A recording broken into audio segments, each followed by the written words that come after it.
दुश्मन और दुश्मन को दोस्त दिखाती है, तो क्या वो सच होते हैं? मालूम पड़ना और होना ये दो चीज है।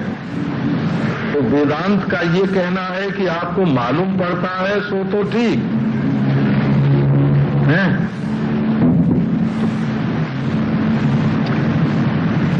लेकिन मालूम पड़ना और होना दोनों एक नहीं है, दोनों अलग अलग चीज है। आप तो हैं भी और मालूम भी पड़ते हैं कि हैं, और दुनिया मालूम पड़ती है परंतु है नहीं। अगर यदि दुनिया न मालूम पड़े तो बोले फिर आप चेतन नहीं, आप जड़ हैं। यदि आपको दुनिया मालूम न पड़े तो आपकी चेतनता सिद्ध नहीं होगी। और जगत के कारण यदि आप ही नहीं होंगे तो द्वैत होगा। ये बात योग सांख्य को मान्य है कि जगत का कारण प्रकृति है तो आत्मा अलग है। बिल्कुल, आपने तो जन्माद्य से जता को ही काट दिया, जतोबा इमानी भूतानी जायंते को काट दिया। आप तो वेदांत के दुश्मन हैं। यदि सृष्टि का कारण कोई भी दूसरा है, माया है कि है न, कि प्रकृति है कि ईश्वर है कि परमाणु है कि वासना है कि काल है कि सृष्टि अनुत्पन्न है, न कदाचित अनिदृशं जगत। ये दुनिया हमेशा से ऐसी चलती है। हमेशा तो आपने ही देखा होगा ना, हमेशा देख के आप आए हैं और कहते हैं हमेशा। अच्छा, ईश्वर ने बनाया तो गणेश रूप से बनाया कि देवी रूप से बनाया कि सूर्य रूप से बनाया कि शिव रूप से बनाया कि विष्णु रूप से बनाया कि निराकार में से बनाया? क्या अक्कल करते हैं? और नई नई अक्कल करते हैं।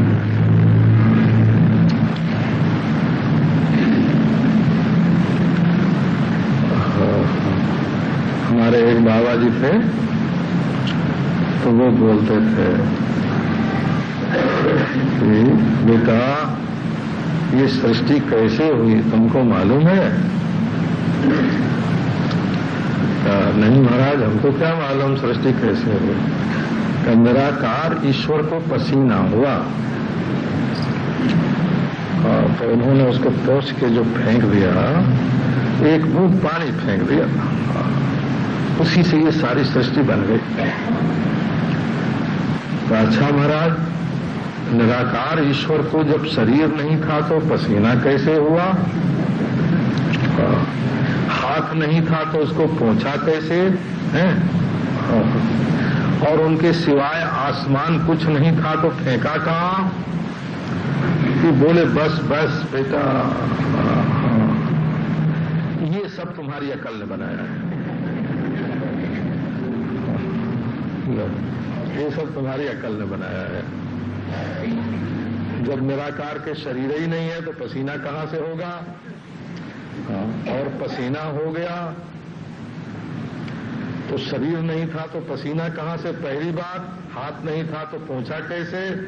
और दूसरी जगह नहीं थी तो फेंका कहां? और फिर उसमें से आप लोग भलाई बताओ, आपने सुना है ना कि नारायण की नाभि में एक कमल पैदा हुआ और कमल पर ब्रह्मा हुए। तो आपको ऐसे ही लगता होगा कि जैसे हम 3.5 हाथ के होते हैं, ऐसे नारायण कहीं 3.5 हाथ के होंगे और उनकी छोट, जैसे हमारे पेट में गड्ढा होता है ऐसे उनकी छोटी सी नाभि होगी है? और उसमें कमल पैदा हुआ होगा और कमल पर ब्रह्मा हो गए होंगे। आपको योग वासिष्ठ का संस्कार नहीं होगा तो भागवत का संस्कार नहीं होगा। भागवत में ऐसे लिखा है कि ये जो आकाश है ना, आकाश, समूचा आकाश जिसका न ओर न छोर न आदि न अंत, इसी से कल्पित है। जिस चीज का ओर छोर नहीं होता, आदि अंत नहीं होता, उसका आदि अंत तो दिखेगा नहीं, ओर छोर दिखेगा नहीं, तब वो अपनी बुद्धि में कल्पित होगा आकाश। तो ये आकाश नाभि है, नारायण है ब्रह्म, और उनमें अज्ञानी की बुद्धि से कल्पित है नभ रूप नाभि। और उसमें कमल क्या खिला? बोले खपुष्प। जैसे आसमान में कोई फूल खिले, वैसे नारायण की अनंत विशाल नाभि में एक कमल खिला, और उस कमल पर ब्रह्मा हुए।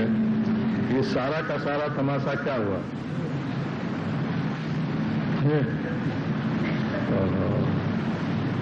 देखो तो, ये श्रीमान जा रहे हैं, कौन है? देखो, बच्चों के मन में एक कल्पना आ रही है। देखो, एक आदमी जा रहा है, तो भाई इसका माँ बाप कौन है? तो बंध्या पुत्र है ना। इसकी माँ कौन है? तो बाज, बंध्या, और इसके बाप का है ही नहीं। ऐसा एक लड़का जा रहा है जिसकी माँ तो बाज है और बाप है ही नहीं। अच्छा भाई, देखो ये मुकुट भी पहने हुए हैं। कि काहे का मुकुट है? का आकाश कुसुम का, आसमान में एक फूल खिला, उसका मुकुट पहने हुए हैं। अरे धनुष बाण भी है इसके कंधे पर। का वो काहे का है? कि खरगोश की सींग का धनुष है। और उसने बड़ी भारी महाराज बहादुरी दिखाई है। कि क्या बहादुरी दिखाई है? तो उसने रस्सी के सांप को बाण से भेज दिया है। तो कुछ कल्पना होती है तुम्हें? बन जाएगी वो मन में, बिल्कुल। हाँ, वो लड़का भी बनेगा, उसका मुकुट भी बनेगा। ये है। आप पुराण क्या पढ़ते हैं?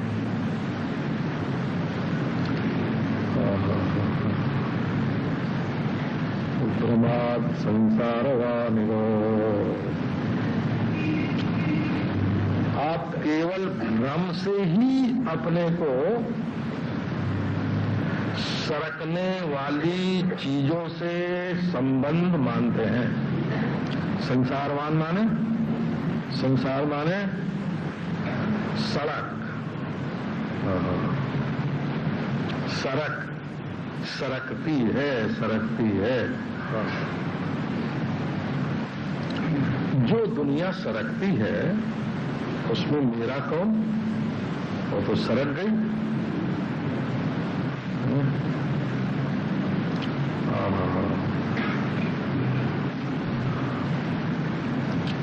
एक सज्जन से बात हुई कि आपके सिर के बाल तो बहुत अच्छे हैं। बोले महाराज आप क्या देखते हैं? आप जवानी में देखते ऐसे काले काले थे, तब वो सारे न जाने कहां के कहां चले गए, और अभी आप उनकी याद करते हैं कि हमारे काले बाल कैसे बढ़िया थे। आपका वो बचपन, आपकी वो जवानी। संसारवानी वो कितने पाप आए और गए, आप याद करके बता सकते हैं? इस जीवन को नहीं बता सकते। कितने पुण्य किए और गए, बता सकते हैं?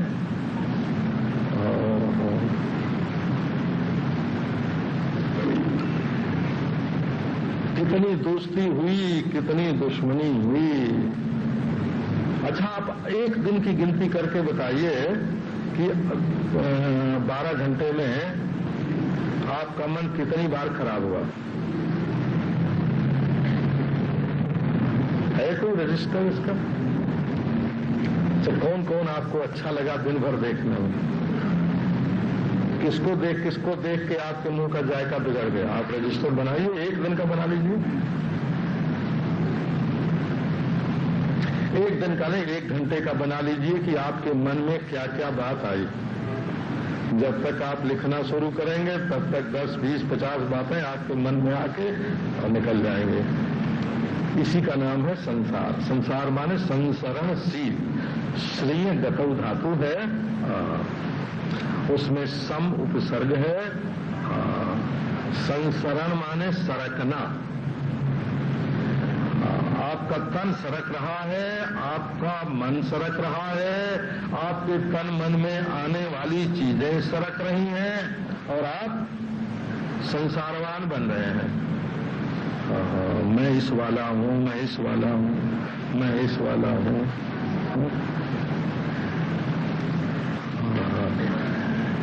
ये क्या है कि इसका नाम है भ्रम। भ्रम को वेदांती लोग अपनी भाषा में अध्यास बोलते हैं, बोला। अध्यास और भ्रम ये पर्यायवाची शब्द है।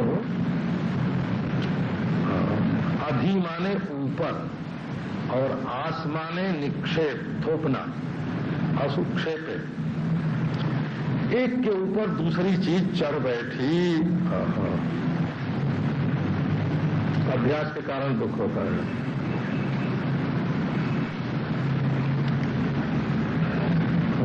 एक बार सर्पों की माता कद्रू और गरुड़ की माता बिनता, दोनों सौत हैं हो आपस में, दोनों कश्यप की पत्नी हैं। दोनों में होड़ लगी, बात बैठी थी, दोनों सौतें आपस में बातचीत लगी। तो भाई सूरज के घोड़े काले होते हैं कि सफेद होते हैं? ये पुराण में कथा है, वो पुराण में। सूरज के घोड़े काले होते हैं कि सफेद होते हैं? तो कद्रू ने कहा कि काले होते हैं और बिरता ने कहा कि सफेद होते हैं। अब महाराज जैसे आजकल सत्ता होता है ना कि दो निकलेगा कि एक निकलेगा, दोनों ने सत्ता कर लिया आपस में कि यदि काले निकलेंगे तो बिनता कद्रू की दासी बनेगी और यदि सफेद निकलेंगे तो कद्रू बिनता की दासी बनेगी। हाँ, ये देखो पुराना जुआ, ये जुए पुराना जुआ हुआ ना कि नहीं हुआ? तो हाथ में या सिलाई की तिल्ली ले लेते हैं, तो इसमें 1, 3, 5 निकलेगा कि 2, 4, 6 निकलेगा और लग गई बाजी हो। एक चिड़िया बैठी है, ये उड़ के पूरब जाएगी कि पश्चिम जाएगी, कि लग गई बाजी है। जुआ हो गया। जुए में सचमुच तो सूरज के घोड़े थे सफेद, लेकिन जब कद्रू को मालूम हुआ कि मैं तो अब हार जाऊंगी, दासी हो जाऊंगी, तो अपने बेटों से कहा अब जाके काले काले सांप जो हैं वो सूरज के घोड़ों में लिपट गए। छल हो गया हो। जुआ में छल होता है ना। ये देखो, ये पुराण की कथा है। अब तो महाराज दिखा दिया कद्रू ने बिनता को, तो देखो घोड़े तो काले हैं, अब बिनता हो गई दासी।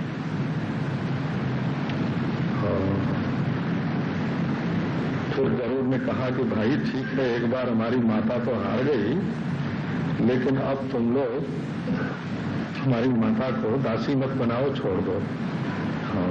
ये सौत का झगड़ा हुआ हो और सौतेले बेटे जो हैं उनका। तो सर्पों ने कहा कि एक शर्त पर हम छोड़ सकते हैं। कद्रू ने कहा एक शर्त पर हम छोड़ सकते हैं, तुम अमृत ले आओ गरुड़ और हमारे बेटों को पिला दो, सर्प सब अमर हो जाए तब हम छोड़ देंगे तुमको। अब गरुड़ ने कहा कि सांपों को अमृत पिलाना है कोई अच्छी बात तो नहीं है। बोले अच्छा देखो मैं लाता हूं, ये आपको। तो अमृत गए, देवताओं ने ताले में बंद रखा, अमृत को गरुड़ को नहीं मिले। फिर गरुड़ ने सब देवताओं को हरा के अमृत लेके आए, सांपों के सामने रख दिया, भाई हमने तुमको दे दिया। और उसके बाद देवता लोग उठा ले गए और बिनता दासी पने से मुक्त हो गई। तो बिनता दासी थी कि नहीं? और सूर्य के घोड़े काले सफेद थे, काले हो गए थे क्या? इसको अध्यारोप बोलेंगे हो। हाँ, सफेद घोड़े पर काले का अध्यारोप हो गया। जो दासी नहीं थी उस पर दासी पने का अध्यारोप हो गया। हाँ, अध्यास, दूसरे के ऊपर दूसरी चीज डाल दी गई। अन्यस्मिन अन्यावभाषा अतस्मिस तद बुद्धि, शंकराचार्य ने लिखा अतस्मिस तद बुद्धि अध्यासा। जो चीज जैसी नहीं है उसको वैसी मान बैठना, इसका नाम अध्यास है। इसी को भ्रम बोलते हैं। तो असल में दूसरों पर जो अध्यास होगा, देखो कामी लोग होते हैं ना, स्त्री पुरुष, तो मुंह में से जो लार निकलता है ना, उसको अमृत मानते हैं वो। मुखम लालाक्लिन्नम, मुंह में से लारा ही तो निकलता है, और क्या निकलता है? तो थूक देते हैं तो क्या होता है? बोले नहीं नहीं, ये तो स्त्री पुरुष के मुंह में से जो लार निकलता है वो अमृत है, अमृत। इसको बोलते हैं अध्यास, बोला। उसका नाम अध्यास है, अध्यास।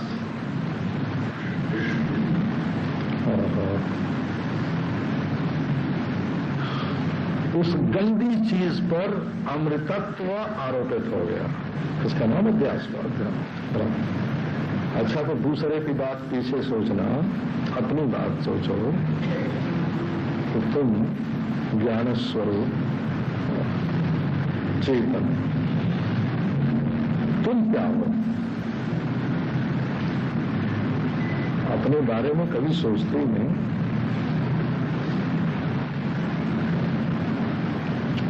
आत्मा साक्षी विभु पूर्णः मुक्तः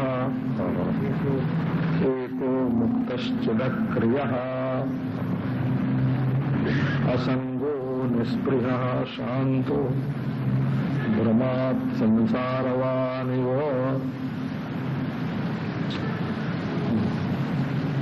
श्लोक पढ़ना तो ऐसा पढ़ना कि उसका अर्थ समझ में आ रहा है।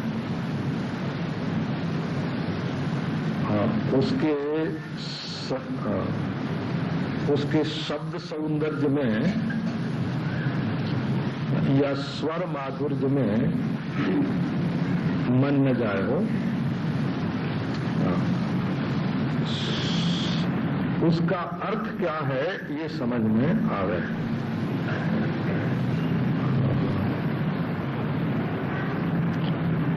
ये जो ध्वन्यात्मक शब्द होते हैं, जैसे तबला बजाते हैं, शहनाई बजाते हैं, हाँ, वो स्वर माधुरी का, संगीत का आस्वादन उसमें होता है। और ये जो हमारे वेदांत के श्लोक होते हैं, वो अर्थ माधुरी के आस्वादन के लिए होते हैं। उनके अर्थ आत्मा, आत्मा माने स्वयं, खुद। एक होता है खुदा, आप जानते हैं ना खुदा। एक होता है खुदा और एक होती है खुदी। खुदी होती है जीव में और खुदा होता है सातवें आसमान में। और अगर खुद न हो तो न खुदा बने न खुदी बने। खुदा को खुदा बनाने वाला खुद है और खुदी को खुदी बनाने वाला भी खुद है। उस खुद को, माने स्वयं को, अपने आप को बोलते हैं आत्मा। तो ये देह भेद से अलग अलग नहीं होता है, बोला। मैंने स्वयं ये कहा था, तुमने स्वयं ये कहा था, उसने स्वयं ये कहा था, मैं, तुम, वह, तीनों अलग अलग हुए और स्वयं सब में है। वो जो सब में है उसको स्वयं बोलते हैं, वह खुद, उसी को बोलते हैं आत्मा। जो नाम के भेद से अलग अलग नहीं होता, रूप के भेद से अलग अलग नहीं होता, व्यक्ति के भेद से अलग अलग नहीं होता, उसका नाम होता है आत्मा।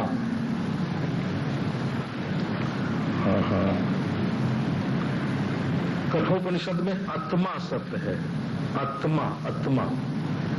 आपके ध्यान में न हो तो ढूंढ लेना।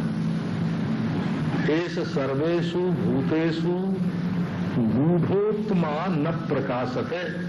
गूढ़ आत्मा, आत्मा माने न ताम्यते। न ताम्यति का अर्थ आप ऐसे समझो, ये आपके कलेजे में एक धड़कन चलती है। मां के पेट में आप आए और धड़कन चलने लगी। बाप के पेट में भी धड़कन थी, वो वीर्ज में भी धड़कन थी, लेकिन वो मशीन से पकड़ी नहीं जाती। हाँ, और सच पूछो तो गेहूं में, जौ में, अंगूर में भी धड़कन होती है ना। नहीं तो वो कच्चा पैदा हो, फिर पक जाए, नरम हो, कठोर हो, ये जो उसमें परिवर्तन होता है वो बिना स्पंद के नहीं हो सकता। वहां भी है, वहां भी कुछ हिलता है, अंगूर में भी कुछ हिलता है, गेहूं में भी कुछ हिलता है, बाप के पेट में भी कुछ हिलता है, मां के पेट में जब बच्चा आता है तब कुछ हिलता है, उसी को स्पंदन बोलते हो। स्पदी ईशत चलने, जरा जरा सा हिलता रहता है कुछ, और मृत्यु के अंतिम क्षण तक ये कलेजे की धड़कन चलती रहेगी। ये जो जोगी लोग दिखा देते हैं ना कि हमारी धड़कन बंद हो गई, तो आप ये कह सकते हैं कि आपका जो वो कान में लगाने वाला, क्या बोलते हैं डॉक्टर लोग, हाँ हमको नाम नहीं आता, जिससे देखते हैं कि धड़कन चल रही है कि नहीं। एक मशीन होती है समझो, वो तो गर्भवती के पेट पर रख के भी देख लेते हैं कि बच्चे की धड़कन चल रही है कि नहीं। आपकी मशीन की कमजोरी है कि आप जोगी की धड़कन की जो सूक्ष्म गति है उसको नहीं पकड़ पाते। वो आपकी मशीन कमजोर है, उसकी धड़कन बंद नहीं है। न ताम्यते, आत्मा माने न ताम्यते, जो कभी थके नहीं, थके नहीं। न ताम्यति, जिसमें श्रांति, विश्राम नहीं है, वो है। अच्छा, अब आप अपने आत्मा को देखो, ये कैसा है कि इसमें भी विश्राम नहीं। ये देखता है, देखना है, देखना। सपने में देखे, जागते में देखे, सुषुप्ति में देखे, सुषुप्ति को भी जानना। इसके जानना में कभी विश्राम नहीं है, इसलिए इसको आत्मा बोलते हैं। टीका वीका पढ़ के आओगे तो क्या कुछ उसमें समझ में थोड़ी आ रहा। आत्मा, अच्छा, तो फिर इसको बताया, जागृत अवस्था में जब इंद्रियों से विषय ग्रहण करते हो तब भी ये आत्मा है, और इंद्रियों के द्वारा विषयों में जाकर एक हो जाता है, उनका बोध होता है। फिर उनका संस्कार ग्रहण करके इंद्रियों को जहां का तहां छोड़ देता है, स्वप्न में उनको देखता है।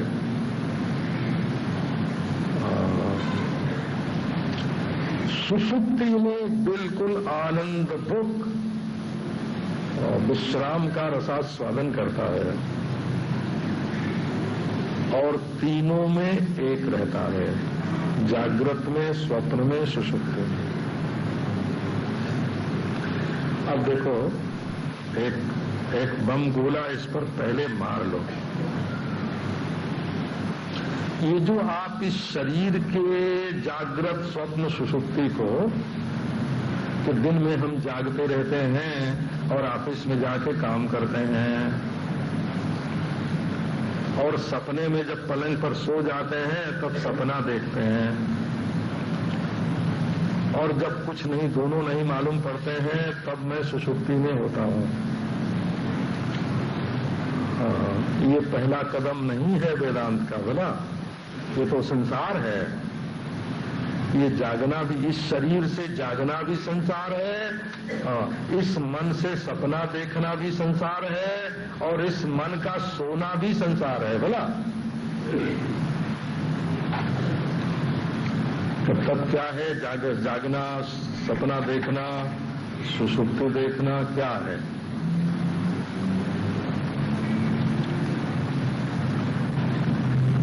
आप ये आकृति नहीं है, बिना आकृति बिना वजन की होती है वो।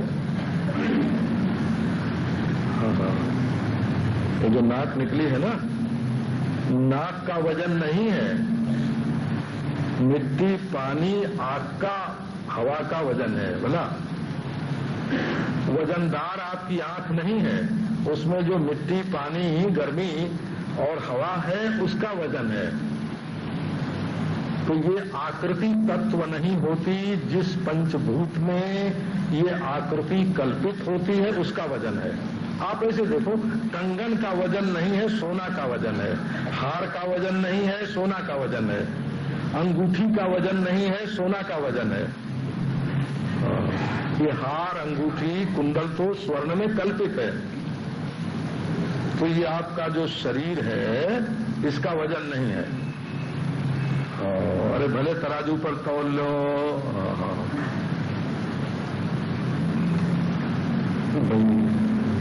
तो एक दिन एक ने कहा कि हम आपका तुलादान करावेंगे, ऐसे हो। तो भाई कितना? 200 पाउंड के लगभग बना। पहले 234 पाउंड था, 200 हुआ, कभी कभी 280-85 भी हो गया, 180-85 भी हो गया। घटता है, बढ़ता है। 7-8 पाउंड के पैदा हुए थे। अच्छा, वजन किसका है? वजन इस कुंडल की तरह, हार की तरह जो बनी हुई आंख, नाक, कान है उसका वजन है कि पंचभूत का वजन है? तो असल में आप पृथ्वी है, जल है, अग्नि है, वायु है, आकाश है, सूर्य है, द्युलोक है। आप सप्तांग हैं। आपका जागृत कितना बड़ा? तो एक ब्रह्मांड हमारा जागृत शरीर है ना, वो भी पंचभूत में। जैसे ये शरीर पंचभूत में कल्पित है, वैसे ब्रह्मांड भी पंचभूत में कल्पित है। तो कोटि कोटि ब्रह्मांड जिस पंचभूत में कल्पित हैं, वो हमारा शरीर है, वो स्थूल शरीर, वो हमारा जागृत है।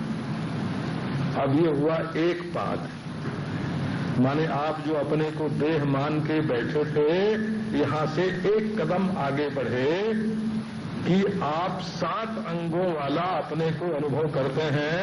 अहम विराट। कोटि कोटि ब्रह्मांडों की कल्पना से युक्त ये जो पंचभूत है वो मेरा शरीर है।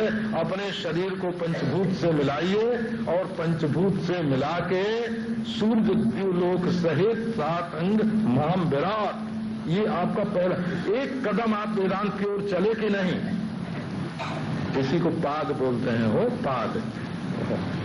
और उसके बाद जब आप सूक्ष्म सप्तांग को लेंगे तब आपका द्वितीय पाद होगा।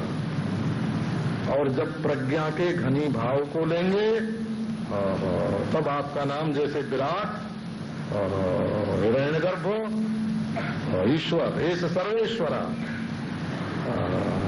वो आपका तीसरा पाद है। और ये तीनों का जब निषेध होगा तब आप तुरीय चतुर्थ पाद, वो सिद्ध है। 1 कदम, 2 कदम, 3 कदम आप बढ़िए आगे। इस देह से उठेंगे तब 1 कदम है। कोटि कोटि ब्रह्मांड जिसमें बने हुए हैं वो द्युलोक और सूर्य सहित सप्तांग, और उसके आगे सूक्ष्म दूसरा पाद है। तीसरा पाद है प्राज्ञा, ईश्वर, और चौथा बोले चौथे आप हैं, तुरीय हैं। तो देखो आत्मा माने क्या? आत्मा का जागृत स्वप्न सुषुप्ति माने एक देह की जागृत स्वप्न सुषुप्ति नहीं। वो तो आभासवादी लोगों ने ऐसी कल्पना की है ये बात भी मैं जो आपको सुना रहा हूं, आप स्वयं किताब पढ़ेंगे तो समझ में नहीं आवेगी, इसको भी समझना पड़ेगा भला। आपका इस शरीर का जागना, सपना देखना, सुषुप्ति होना, ये आपका पाग नहीं है। कोटि कोटि ब्रह्मांड जिसमें कल्पित हैं, वो पंचभूतगत जो चेतना है उसको विराट बोलते हैं। अरे सूक्ष्म पंच तन्मात्र,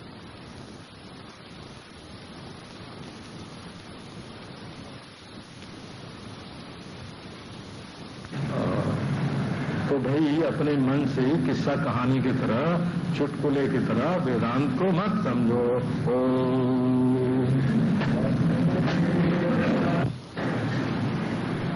ऐसा नहीं है कि कैसे सोचें, सोचने का ढंग कुछ हो और उस निश्चय पर पहुंच जाए। पहले उस निश्चय पर पहुंचने के लिए एक शैली से, प्रणाली से, प्रक्रिया से विचार करना पड़ता है।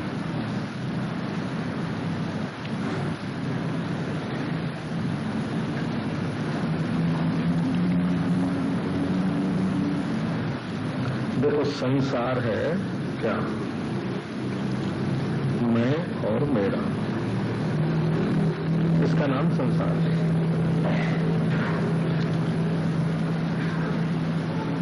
मैं पापी पुण्यात्मा हूं और मैं सुखी दुखी हूं, उसका नाम संसार है। शंकराचार्य ने स्पष्ट रूप से ये बात कही।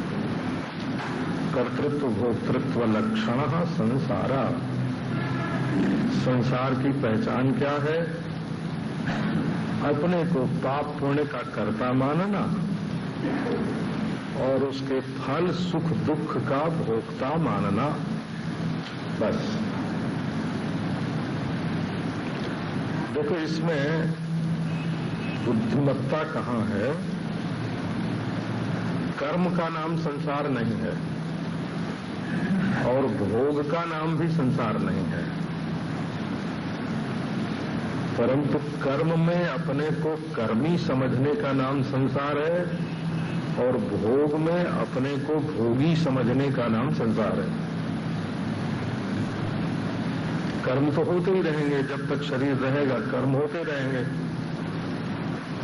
ज्ञान होने से कर्म की निवृत्ति नहीं होगी, कर्मी पने की निवृत्ति होगी। ज्ञान होने से कोई खाना पीना बंद नहीं हो जाएगा, भोग की निवृत्ति नहीं होगी, भोगी पने की निवृत्ति होगी।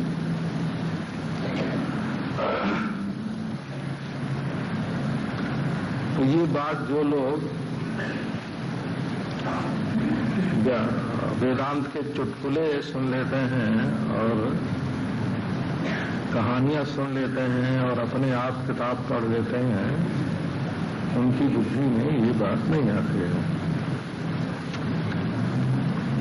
तो संसार माने, पहले समझो, संसार माने कर्म होना संसार नहीं है और भोग होना का ये भी संसार नहीं है।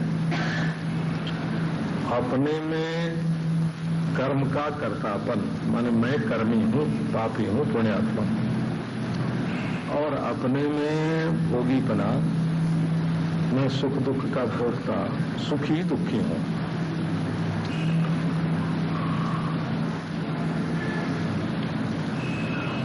तो ये जो कर्म होते हैं वो दो तरह के होते हैं। कुछ इस लोक के लिए होते हैं और शरीर निर्वाह मात्र, और कुछ अंतःकरण में संस्कार उत्पन्न करने वाले होते हैं, अपूर्व अदृष्ट। और भोग भी कोई शरीर निर्वाह मात्र के लिए होता है और कोई वासना पूर्वक रसास्वाद के लिए।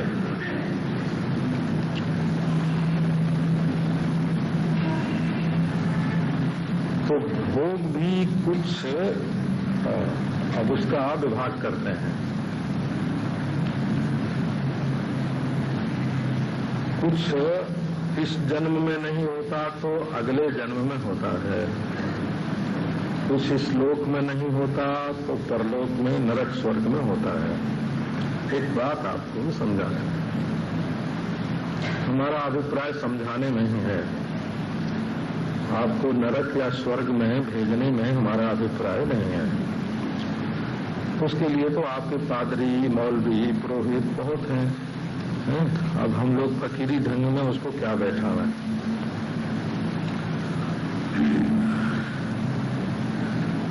परंतु शैली क्या है वेदांत की, प्रक्रिया क्या है कि यदि आप पहले नरक, स्वर्ग, पुनर्जन्म इनको काट लें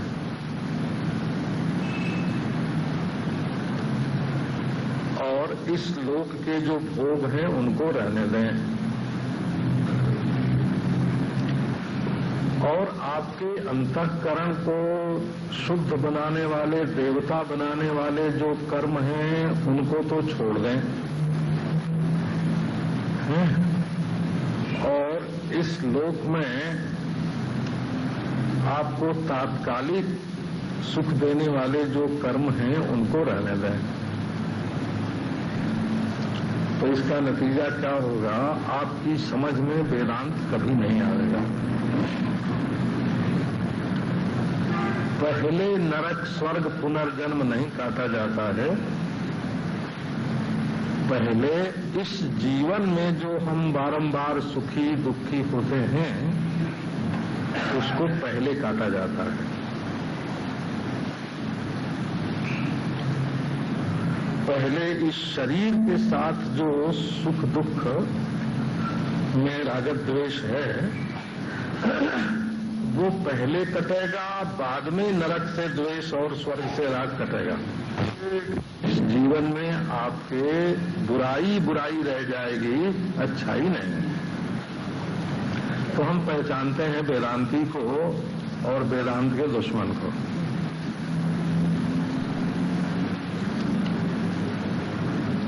जो पहले ही नरक स्वर्ग को काट देगा और पुनर्जन्म को काट देगा वो आपको धर्मानुष्ठान से विमुक्त कर देगा और आपको स्वच्छंद आचार, उच्छृंखलता के चक्कर में डाल देगा। चाहे जो खाओ, चाहे जो पियो, चाहे जो करो। तो इस तरह से बताने वाले जो लोग हैं वो संप्रदाय के अनुसार वेदांत को नहीं बताते हैं। वो आपको चार बात बना देंगे कि नरक नहीं, स्वर्ग नहीं, पुनर्जन्म नहीं, नास्तिक बना देंगे।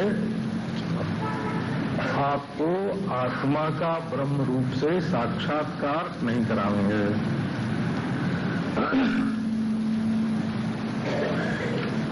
जो कहते हैं कि पाप पुण्य कुछ नहीं होता है, आपको पहले ही बता दें,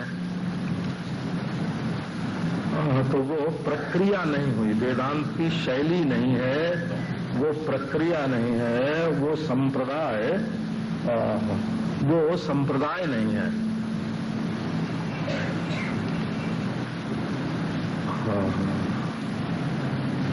तो हर बात को समझने के लिए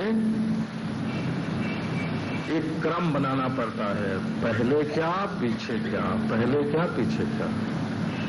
ये क्रम का जो बोध है इसके लिए संप्रदाय की अपेक्षा होती है। संप्रदाय का अर्थ आजकल जो होता है वो नहीं, सम माने सम्यक, उत्तम, भली भांति, और प्र माने प्रकृष्ट,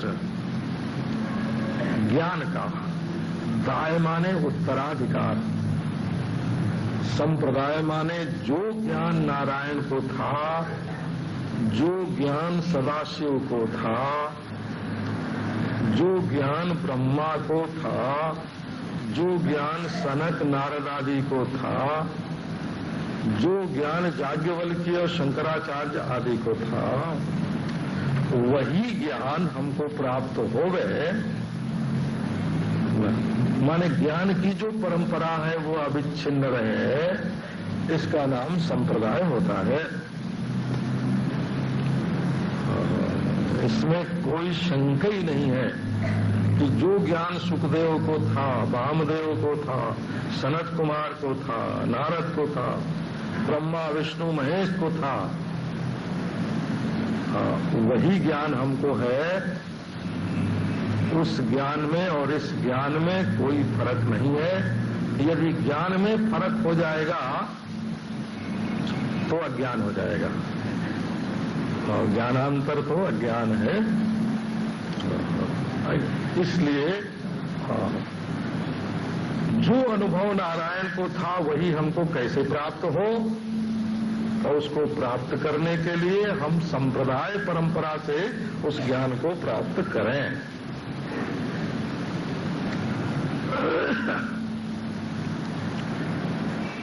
अब आपको एक दूसरी बात सुनाते हैं।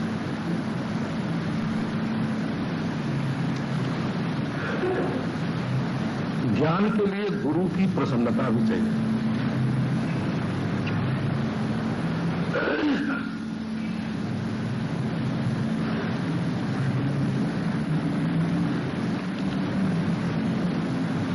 क्यों? तो असली ज्ञान दे देने पर ये आदमी राक्षस तो नहीं हो जाएगा? हो सकता है, क्योंकि ज्ञान प्रकाशक है, नियामक नहीं है। लौकिक ज्ञान जो होता है वो प्रकाशक भी होता है और नियामक भी होता है, और तत्व ज्ञान जो होता है वो प्रकाशक तो होता है। वाह वाह, आओ प्रभु। जीवन मुक्तानंद मुनि महाराज आ गए।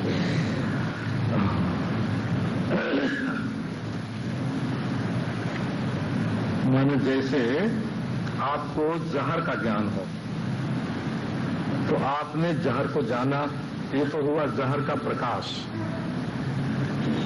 लेकिन वो ज्ञान कहेगा कि इसको पीना मत, ये मृत्यु का हेतु है।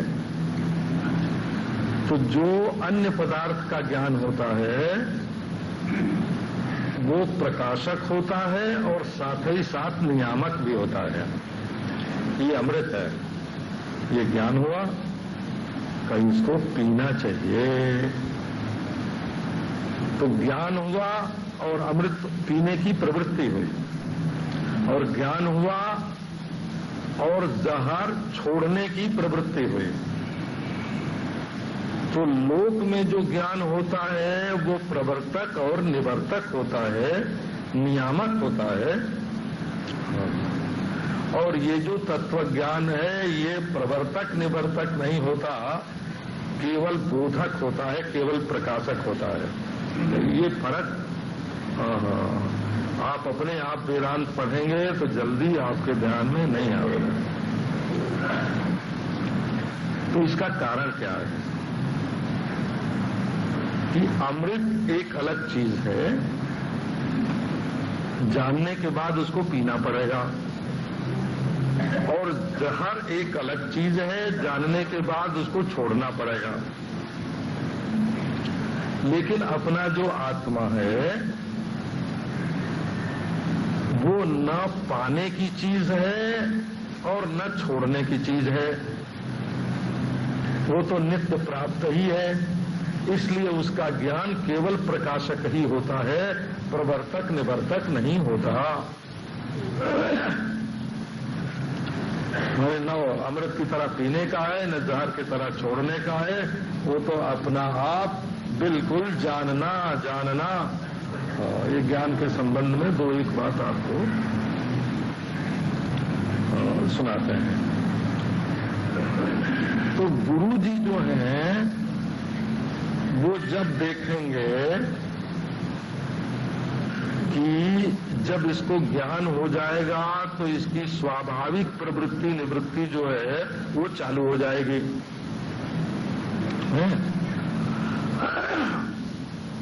तो पहले इसके स्वभाव को संस्कृत कर लेना चाहिए, स्वभाव में संस्कार डालना चाहिए। तो वो संस्कार क्या होता है? ना विरतो दुश्चरितात्, ना शांतो, ना समाहिता। दुष्चरित्र छोड़ो, काम क्रोध आदि छोड़ो, चंचलता छोड़ो मन की। और ये जो सिद्धि विद्धि है ना, ढोंग धतूरा, जरा शब्द तो कड़ा है पर है ये ढोंग धतूरा।